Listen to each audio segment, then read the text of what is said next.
যুদ্ধের অবসান ঘটাতে খসড়া সমঝোতায় সম্মত ইরান যুক্তরাষ্ট্রের মধ্যস্থতাকারীরা।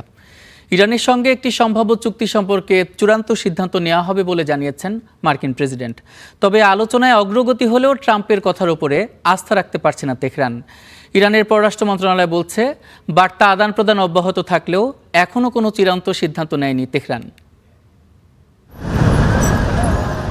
দীর্ঘ অনিশ্চয়তার পর একটি খসড়া সমঝোতায় সম্মত ইরান যুক্তরাষ্ট্রের মধ্যস্থতাকারীরা, যদিও চূড়ান্ত সিদ্ধান্ত আসেনি দুই দেশের শীর্ষ নেতাদের পক্ষ থেকে। শুক্রবার নিজ সামাজিক যোগাযোগ মাধ্যম ট্রুথ সোশ্যালে দেয়ার এক পোস্টে ট্রাম্প জানান, যুদ্ধে অবসান ঘটাতে ইরানের সঙ্গে খসড়া চুক্তি সম্পর্কে চূড়ান্ত সিদ্ধান্ত নেওয়া হবে।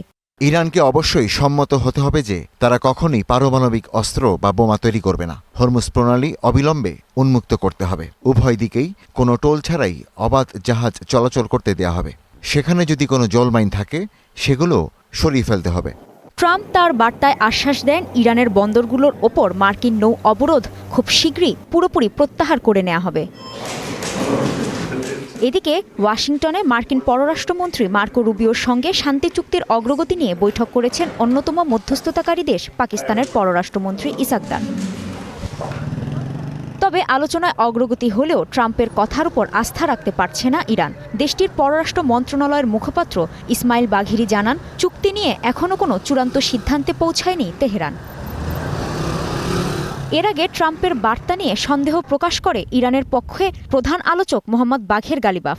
ওয়াশিংটনের পক্ষ থেকে আগে কোনো পদক্ষেপ না নেওয়া হলে ইরানও কোনো পদক্ষেপ নেবে না। ইরান কেবল বাস্তব পদক্ষেপ দেখেই সিদ্ধান্ত নেবে। ইরান কোনো প্রতিশ্রুতি বা কথার উপর আস্থা রাখে না। শুক্রবার ইরানের সর্বোচ্চ নেতা মুজতাবা খামেনির সমর্থনে তেহরানে জড়ো হন কয়েকশো মানুষ। এ সময় ট্রাম্পের প্রতি অনাস্থা প্রকাশ করে ইরানের জনগণও। ট্রাম্প একজন বোকা ও পাগল মানুষ। তার কথার ও কাজের মধ্যে কোনো মিল নেই।